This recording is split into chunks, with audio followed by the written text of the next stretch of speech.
everyone. I'm actually following through with what I said yesterday or the other day and carrying on looking at Dr. K's video on borderline, having a look at some of the symptoms and comparing it to the symptoms possibly of alcohol misuse syndrome and that sort of chicken and egg situation where we're like, is there something wrong with me? Have I got personality disorder and that's why I'm using this substance? Or am I acting like this because I'm under the influence of the substance and because I've caused the personality disorder by having a life that's so traumatic and chaotic, and we have the chicken and egg situation. My Mac will not turn on. I was actually watching Dr. K's videos on my Mac and it's not turning on, so that's a little bit worrying. It's okay though. I'm sure my partner will swoop in and help with that. But anyway, I've just watched some more of the Dr. K video and just made some notes. So he's been talking about impulsive behavior. Symptom of borderline personality disorder is the impulsive behavior. You know, you're running on defense mechanisms, fight or flight, freeze or fawn. Basically very basic kind of primal drives rather than having the ability to step back and look at things objectively and also to be introspective. It's all introspection in a sense, because it can be a very self-centered personality disorder, as can alcohol misuse disorder. Obviously that's quite obvious in the ways that manifests as selfish, but even when you're not drinking and using, that kind of, you know, I'm trying not to do it, I'm trying to stay away from situations that are going to tempt me into using or drinking. You know, what's wrong with me? Why am I still craving this substance? Why am I still not happy? I'm sober now. Why am I still not happy? What's wrong with me? It's very self-centered. It's not that it's self-centered in a self-beneficial way, but it's kind of like the hypervigilance, trying to look at oneself, trying to be the observer, but to an extreme end. So like you're not neutrally observing yourself, you're observing and judging, constantly judging yourself, trying to stay safe, you know.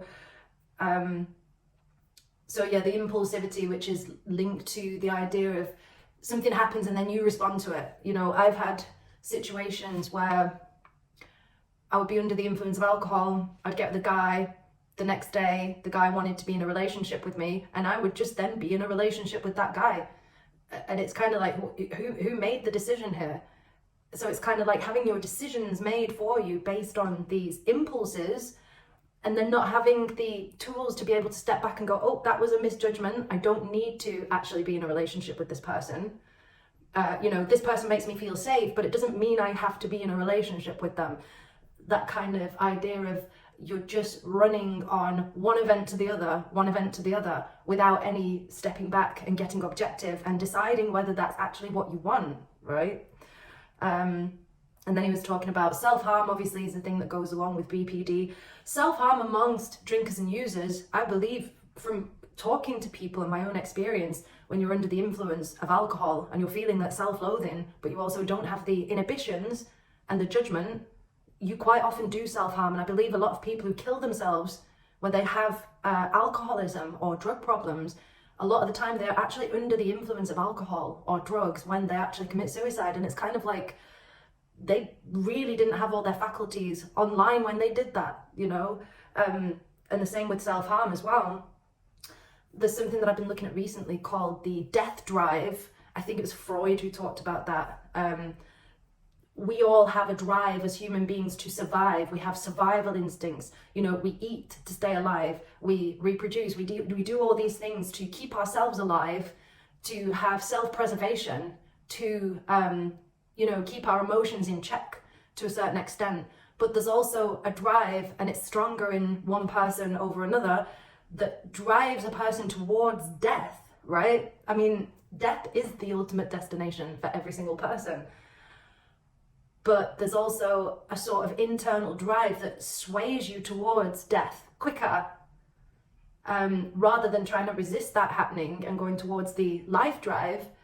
There's a self-destructive, or, you know, it can be things like just stories that you tell yourself. There's this drive anyway it can be quite destructive, if you have a personality disorder, you know, if you have mood problems, if you have alcohol addiction, there's something in you that wants you to get to death. It says in the Alcoholics Anonymous book, it's a search for oblivion. We were not drinking in order to enjoy ourselves. We were drinking to get to oblivion, you know, either passing out or, you know, death, really. Trying to fall asleep, trying not to feel, trying to just get out of where you are right now and just have it where you're completely at the mercy of just death, you know? Or I'm just going to drink till I pass out. That's the death drive. And if the death drive is strongly online and then you're mixing that with substances, you're in a lot of danger. And I know I've felt like that in the past. When I've been under the influence, this kind of, yeah, you know, I'll take risks with my own life. I'll do things that are so risky that I could die. And I'm not scared of it because I don't have any inhibitions right now. But, you know, when I've been sober, I've also felt that death drive, like that sort of low level, you know, if I go to sleep tonight and don't wake up in the morning, that'd be all right, you know? Like, I have to look out for that. Am I following the death drive right now? Am I sabotaging my relationships? Am I trying to steer my relationship towards breaking up? You know, it's that sort of sabotagey energy. And that kind of drive into, well, now everything's just gone wrong and I'm completely helpless. It's that kind of want to be helpless in a sense, but then really, is that something to do with the life force, you know, trying to get you into a place where you're completely helpless and then you can actually be built up from that point? You know, ego death, is it driving you towards ego death? So you actually don't care anymore to the extent where you can get the help that you need. I can't read my writing. Yeah, self-harm, it can be a cry for help. Dr. K was talking about how borderline personality disordered people, they will cut and do self-harm as like a meditative practice. The superficial cuts that they make it becomes the focus of the pain rather than the internal pain. Sam Vaknin, he's another psychologist who I like listening to on YouTube. Dr. Sam Vaknin says that the borderline person is much like the autistic person in that an autistic person notices and is aware of their environment to such an extent that everything is too much externally, everything is too loud, too much. They have to create rigid routines in order to feel like they have some sort of control, some sort of management over their environment. And he said that the borderline is similar in that their internal world becomes too much. I mean, I know that is so true for me. The thoughts, the ruminations, the stress, the stories, the perception, the let me play with this perception, no, let me see if it's this perception, searching for the truth, trying to find out what is objective reality. And all the while I'm just sitting there and anyone looking at me would be like, oh, she's just sat there doing nothing. In here, and also he was talking about the link to addiction with all personality disorders tend to, obviously they've got the impulsive behavior, but the alcohol misuse, the sex misuse, drug misuse, and again, it's that chicken and egg syndrome. It's like, did I drink because I have this personality disorder, or did I cause this symptoms of this personality disorder in my drinking? And when I look back, you know, I don't feel like I was defective when I was a child. You know, I feel like I was quite stable. And I feel like in my teenage years when I started to use alcohol, I lost sense of myself. I lost sense of reality, but I lost sense of myself. I lost myself, my sense of self, my sense of self was not allowed to develop into fruition. You know, and then I would use, or drink rather, you know, and it's kind of like, which one happened first? What would have happened if I'd never been exposed to alcohol? Would this BPD have come into fruition? You know, and now that I've stopped drinking and done a lot of work on myself, it's been a long time, right? And all of this stuff has bubbled up to the surface. And when I'm going through something or I'm stressed, I start to do the same thing again, like, what's wrong with me? Psychoanalyzing myself. At the minute, right now as I am. I'm feeling on an even keel emotionally, and my perception of it is, well, if I do have this personality disorder, it's definitely in some sort of remission, and it's fine because I can be introspective. I can keep things kind of balanced, and not go over one way or the other, everything's my fault or everything is because of somebody else. I can sort of stay in the middle and be more objective. But when my stress levels rise, my sense of judgment changes, and then it can swing to one or the other, and that's the black and white thinking, right? The dialect, is there something wrong with me or is there something wrong with them? And it's one or the other. It's never, well, I'm doing this wrong, they're doing this wrong, I'm doing this right, they're doing this right, and let's see if we can meet in the middle somewhere. All right, when my stress level rises, or when I'm going through something and I'm feeling negative emotion, that pendulum starts to swing harder from one end of the spectrum to the other, and it can be quite rapid. It can happen several times in a day. No, it's me, there's something wrong with me, oh my God, I'm such a bad person. No, it's all them, they're an absolute narcissist, and I'm, Googling online what's wrong with them. Anyone relate? And then he talked about feeling empty inside, and that is very pivotal, very pivotal to BDP people, and also to alcohol addicts. In AA meetings, you will invariably hear, I just felt like I was empty on the inside, and I just wanted to feel the way that I thought everybody else looked. I thought everybody else felt normal on the inside, and I wanted that. And that's why they start drinking more and more, because they're trying to get this elusive feeling of being connected to themselves and being connected to other people. Again, is that BPD? I experienced that very viscerally on a daily basis. A sort of low-level feeling of none of this matters anyway. And that's why it's been so important to find out what my calling in life is. And I don't mean with jobs and work and all of that. It had to be something extremely strong that was in my identity, that wasn't going to get wavered depending on who was in my life, what I was doing and what was going on, right? So one of the things is to build better relationships, to find peace within me, not happiness.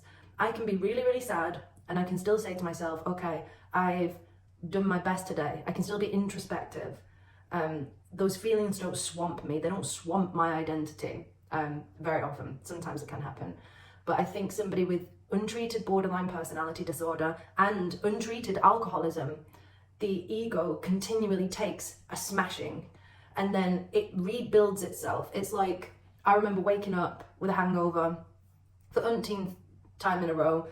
I am never doing this again. That this is it. No matter how it feels, no matter how bad I feel, I'm not ever going to do this again. And then gradually throughout the day, the ego rebuilds, and it's an unhealthy ego. So it tells you, why are you being so dramatic? It's not that bad. You're just feeling bad because you have a hangover. Your serotonin's low. You can drink. You're fine. And then you go and smash yourself to pieces again. And you wake up the next morning, the ego is completely gone, and you're completely raw. The nerves are on fire. You just feel exposed, like you have no skin. And that is a symptom of borderline personality disorder. So it's about armoring up, like what layers can I put on myself? Definitely not drinking, that's the one that will skin me alive. But, also making sure that I'm keeping my side of the street clean. I'm not doing anything that's causing me to wake up in the middle of the night and go, oh my God, I can't believe I'm doing that. Just trying to be a moral person, but not beating myself up as well, kind of meeting myself where I am and just trying my best. That sounds a little bit cliche, but it's just remaining mindful and conscious.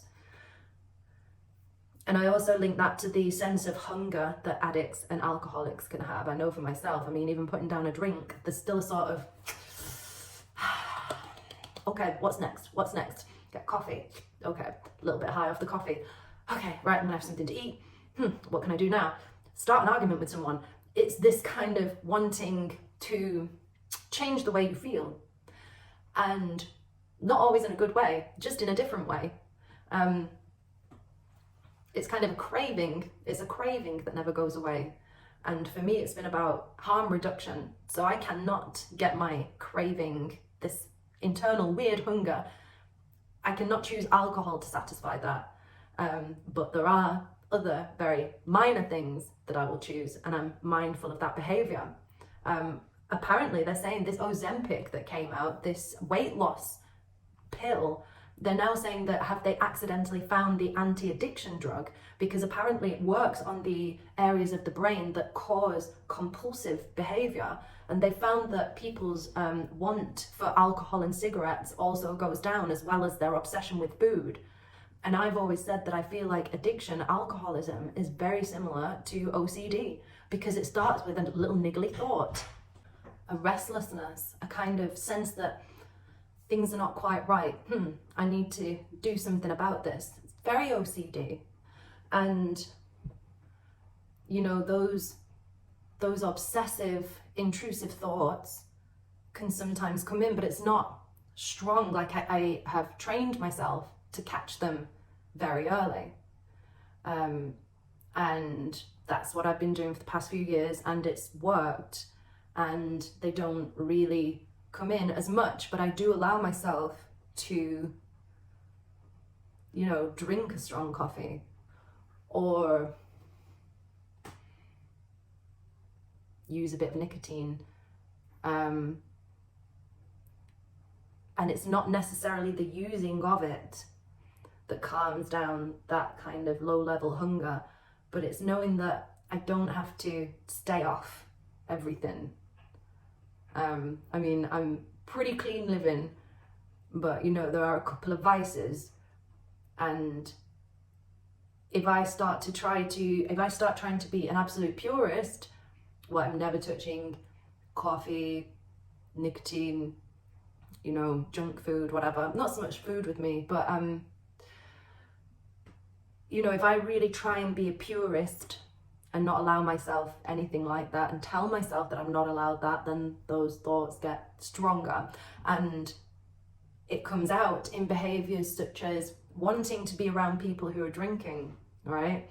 Or I'll catch myself Googling old pubs that I used to go to when I lived up north, and rekindling those nostalgic feelings. You know, it's behaviors like that, so I have to watch it, you know.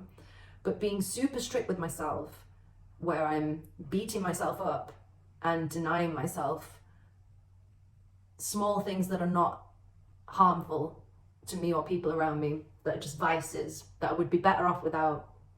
But it's like, well, I'm not perfect, so I can if I want to. That's also keeping me there. When I first stopped drinking, I was allowing myself not alcohol-free wine and beer.